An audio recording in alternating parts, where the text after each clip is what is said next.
여러분 안녕하십니까? 7월 2일 목요일 VOA 한국어 방송입니다. 저는 도성민입니다. 조은정입니다. VOA 한국어 방송의 라디오 주파수는 단파 9,940kHz, 방송 시간은 매주 화요일부터 토요일 새벽 0시 30분부터 아침 10시 30분까지입니다. 네, 보이는 라디오로도 함께 하실 수 있는 VOA 한국어 방송 늘 함께 하시기 바랍니다. 먼저 오늘의 주요 뉴스 헤드라인입니다. 미국과 이란이 카타르에서 중재국을 통한 기술 협상을 이어가고 있습니다. 도널드 트럼프 대통령은 협상이 매우 잘 진행되고 있다며 이란 비핵화에 자신감을 나타냈습니다. 베네수엘라에 강진이 일어난 지 일주일이 지났지만 실종자 수색은 계속되고 있습니다. 사망자가 2,000명에 육박했고 미국과 국제사회는 구조와 구호 지원을 이어가고 있습니다. 미국 국무부가 사이버 범죄를 핵과 미사일 개발의 핵심 자금줄로 지목하며 한미일 공조 강화를 강조했습니다. 여러분께서는 지금 VOA 한국어 방송을 함께하고 계십니다. 네, 이 시간에는 먼저 오늘의 주요 뉴스 전해드리고 노스다코타주 메도라에서 미국의 26대 대통령인 시어도르 루즈벨트 대통령 도서관이 개관합니다. 취재기자 연결해 현장 소식 들어봅니다. 또 미국에서 태어난 사람에게 자동으로 시민권을 부여하는 출생시민권, 도널드 트럼프 대통령의 행정명령으로 출생시민권을 제한했었는데요. 연방대법원이 이 행정명령을 무효로 판단했습니다. 자세한 내용을 디브리핑 순서에서 살펴보겠습니다. 네, FIFA 북중미 월드컵 소식은 특집 오늘의 월드컵 순서에서 들으시고요. 건국 250주년 기념 사업의 하나인 아메리카 필드 트립, 미국 현장 학습 소식 아메리카 250에서 소개하겠습니다. 이어지는 인터뷰 순서에서는 역시 건국 250주년 특집으로 미국 독립선언문에 담긴 자유와 평등, 국민 주권의 가치가 한국 현대사와 미한 동맹에 끼친 영향에 대한 전문가 분석입니다. 한미경제연구소 윌리엄 브라운 연구원과의 인터뷰가 준비되어 있습니다. 또 한국 사회의 주요 뉴스를 살펴보는 한국은 지금, 미국 사회의 화제를 알아보는 구석구석 USA. 오늘은 건국 250주년 기념 주화와 여권 소식까지 이어드립니다. 네, 오늘의 첫 소식입니다. 도널드 트럼프 미국 대통령은 1일 카타르와 파키스탄의 중재 아래 도하에서 간접 실무 회담이 시작된 가운데 미국과 이란 협상가들이 매우 좋은 협의를 했다고 말했습니다. 트럼프 대통령은 평화 임무 특사인 스티브 위트코프와 제러드 쿠시너 고문을 카타르에 파견했으며 이들은 화요일 셰이크 모하마드 빈 압둘라흐만 빈 자심 알타니 카타르 총리 겸 외무장관과 회담했습니다. 미국과 이란 관리들은 지난 6월 18일 이란과 도달한 양해각서에 대해 중재자들과 각각 별도의 회담을 했습니다. 카타르 외교부는 1일 성명을 통해 알타니 총리와 2명의 미국 특사가 MOU의 틀 안에서 진행 중인 미국과 이란 간 회담은 영내 안보와 최근의 레바논 휴전 합의에 대해서도 논의했다고 밝혔습니다. 트럼프 대통령은 회담에 대해 논평하면서 앤드루스 기지에서 기자들에게 이란의 비핵화는 순조롭게 진행되고 있다고 말했습니다. 지난 6월 26일과 27일 발생한 선박 대상 이란 드론 공격에 대한 미국의 군사적 대응을 언급하면서 그들은 매우 좋은 회담을 했다. 우리는 사흘밤 동안 그들을 강하게 공격했지만 현재 우리는 매우 좋은 관계를 유지하고 있다. 나는 이것을 비핵화라고 부른다. 모든 것이 진행되고 있으며 모든 것이 순조롭게 이루어지고 있다고 말했습니다. 트럼프 대통령은 이란의 협상 태도에 불만을 느끼고 있으며 군사행동 재개 가능성을 검토하고 있다는 월스트리트 저널 보도에 대한 질문에 이란은 상당한 진전을 이루었다고 생각한다. 미국은 지난주 이란을 매우 강하게 타격했다. 이제 그들은 괜찮은 상태라고 본다며 문제는 이란의 비핵화이고 이는 매우 단순한 사안이다. 이란은 핵무기를 보유할 수 없다고 말했습니다. 네, 다음 소식입니다. 베네수엘라 수도 인근을 강타한 두 차례 강진이 발생한 지 일주일이 지난 가운데 구조대가 생존자 수색 작업을 이어가고 있습니다. 공식 사망자 수는 2,000명에 육박했고 미국과 국제사회는 대규모 구호 지원을 계속하고 있습니다. 오종수 기자가 보도합니다. 베네수엘라 구조대와 국제구조팀은 1일 수도 인근을 강타한 두 차례 강진을 강진 발생 일주일째를 맞아 무너진 건물 잔해 속에서 생존자 수색 작업을 계속했습니다. 하지만 시간이 흐르면서 생존자를 발견할 가능성은 점차 희박해지고 있습니다. 당국은 30일 단 1명을 추가 확인했고 공식 사망자 수는 거의 2,000명에 가까워졌습니다. 호르헤 로드리게스 베네수엘라 국회의장은 부상자가 1,500명이 넘고 16,000명 가까이 집을 잃었다고 밝혔습니다.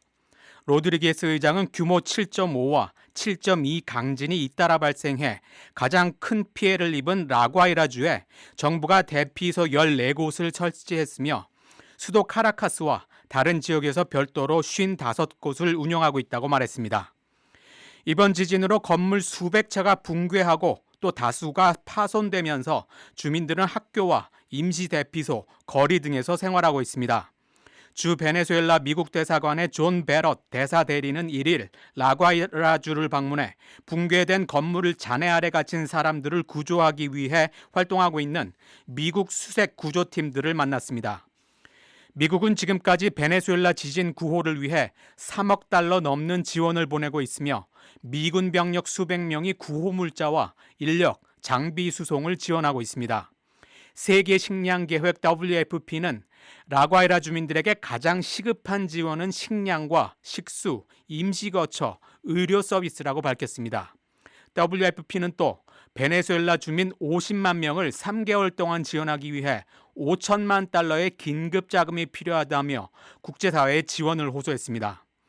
WFP의 베네수엘라 담당 스테파니 호흐스테터 사무소장은 라과이라에서는 주택과 시장, 식량 공급망이 파괴돼서 많은 가족들이 먹을 것이 거의 없거나 전혀 없는 상황이라고 말했습니다. 미국 프로야구 메이저리그 MLB와 선수들은 국제 적십자사를 지원하기 위해 100만 달러를 기부한다고 발표하면서 성명을 통해 베네수엘라와의 오랜 인연을 강조했습니다. 베네수엘라는 많은 메이저리그 선수들의 고향이고 베네수엘라와 그 야구 팬들은 야구 발전에 매우 큰 기여를 해왔다고 로버트 맨프레드 MLB 커미셔너가 말했습니다. BOA 뉴스 오종수입니다. 여러분께서는 지금 VOA 한국어 방송을 함께하고 계십니다.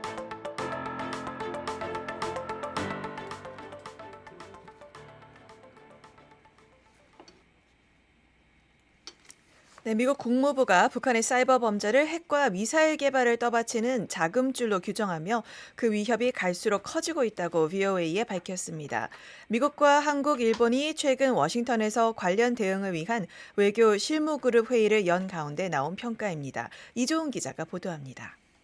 미국 국무부가 북한이 국제사회의 제재를 회피하고 불법 대량살상 무기와 탄도미사일 개발 자금을 조달하기 위해 사이버 범죄에 점점 더 의존하고 있다고 밝혔습니다. 국무부 대변인은 30일 미국과 한국, 일본이 지난주 미국의 수도 워싱턴 DC에서 연 북한 사이버 위협에 관한 미한일 외교 실무그룹 회의와 관련한 VOA의 질문에 이같이 답했습니다. 대변인은 특히 최근 몇 년간 북한은 국제 제재를 회피하고 불법적인 대량살상 무기와 탄도미사일 프로그램에 자금을 조달하기 위해 점점 더 사이버 범죄에 눈을 돌려왔다면서 가상화폐 탈취와 자금 세탁은 이런 전략의 상당한 부분을 차지하게 됐다고 지적했습니다. 국무부는 북한의 구체적인 자금 조달 수법도 설명했습니다. 가상화폐 탈취와 불법 정보기술 IT 노동, 위조 상품 밀매, 석유 밀수를 비롯한 초국가적 범죄 활동을 포함한 북한의 수익 창출 활동에 흔히 미국 기업과 미국 시민을 표적으로 삼는다고 밝힌 것입니다. 또 이렇게 조달된 자금은 미국 본토를 위협하고 유엔과 미국의 제재에 위배되는 북한의 위험하고 불법적인 대량살상 무기와 탄도미사일 프로그램에 쓰인다고 지적했습니다. 이번 실무그룹 회의에선 처음으로 민간 부분 세션이 마련돼 세계적인 가상화폐 거래소 코인베이스 등 기업들이 참여했습니다. 정부와 업계 간 협력 강화의 취지를 묻는 VOA의 질문에 국무부 대변인은 북한의 사이버 범죄 문제는 미국을 포함한 전 세계 기업과 관할권에 영향을 미치는 그야말로 세계적인 문제라고 답했습니다. 이어 공개 사이버 보안 권고와 민간 부분과의 협력 또한 기업과 개인이 사이버 위협으로부터 스스로를 보호하도록 돕는 핵심 요소라고 밝혔습니다. 앞서 국무부는 지난달 27일 보도자료를 통해 미국과 한국, 일본 3국 정부부처 합동대표단이 지난달 25일과 26일 워싱턴에서 실무그룹 회의를 열고 북한의 가상화폐 탈취와 자금 세탁, IT 노동자 송출 문제에 대한 대응 방안을 논의했다고 밝혔습니다. 이 회의에는 코인베이스와 구글 클라우드 산하 사이버 보안업체 맨디언트, 예측 시장 플랫폼 폴리마켓, 온라인 프리랜서 중개업체 어버크 등이 참여했습니다. 미한일 3국은 이번 회의에서 북한의 완전한 비핵화를 달성하고 대량 살상 무기와 탄도미사일 개발에 쓰일 자금을 차단하겠다는 의지를 재확인했습니다. VOA 뉴스 이조은입니다. 주한 미국 대사관이 서울에서 미국 독립 250주년을 기념하는 리셉션을 열고 자유와 민주주의, 미한동맹의 의미를 되새겼습니다. 한국 외교부 장관은 축사에서 한국은 미국의 가장 신뢰할 수 있는 파트너로 남을 것이라고 말했습니다. 안소영 기자입니다. 주한 미국 대사관이 30일 서울 그랜드 하얏트 호텔에서 미국 건국 250주년을 기념하는 리셉션을 개최했습니다. 주한 미국 대사관은 올해 미국 독립 250주년을 맞아 한국의 다양한 기관, 단체와 함께 자유와 민주주의, 혁신의 가치를 기념하는 프리덤 250 캠페인을 벌이고 있습니다.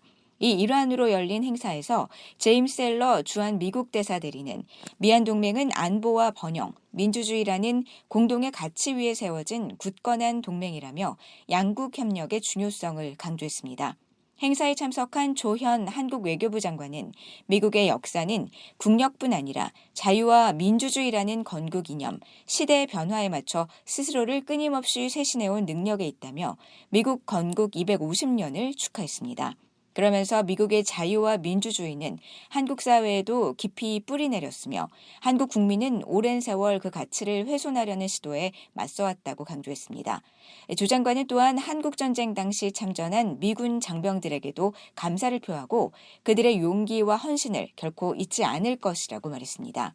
조 장관은 70여 년 전 수십만 명의 미국 젊은이들이 한 번도 가보지 못한 나라와 만난 적 없는 사람들을 위해 태평양을 건너 자유를 지켰으며 그들의 숭고한 희생 덕분에 오늘날 한국은 회복력 있고 번영하는 민주주의 국가로 성장할 수 있었다면서 이같이 강조했습니다. 아울러 미국과 한국의 동맹 현대화를 통해 새로운 안보 도전에 더욱 효과적으로 대응할 수 있을 것이라며 한국의 대미 투자와 경제 협력이 미국의 일자리 창출과 혁신, 경제 성장에도 기여할 것이라고 덧붙였습니다. 특히 원자력과 첨단 기술 분야를 중심으로 한 전략적 협력이 양국 국민 모두에게 더 큰 혜택을 가져올 것이라고 설명하며 한국은 한미 동맹을 더욱 역량 있고 미래지향적이며 상호 호혜적인 동맹으로 만들 것이라고 말했습니다. 조 장관은 이어 한국은 앞으로도 미국에 가장 신뢰할 수 있고 가장 역량 있는 파트너로 남아 미래를 함께 만들어갈 것이라면서 양국이 앞으로도 자유와 민주주의, 평화와 번영의 가치를 함께 이어가자고 강조했습니다. VOA 뉴스 안소영입니다.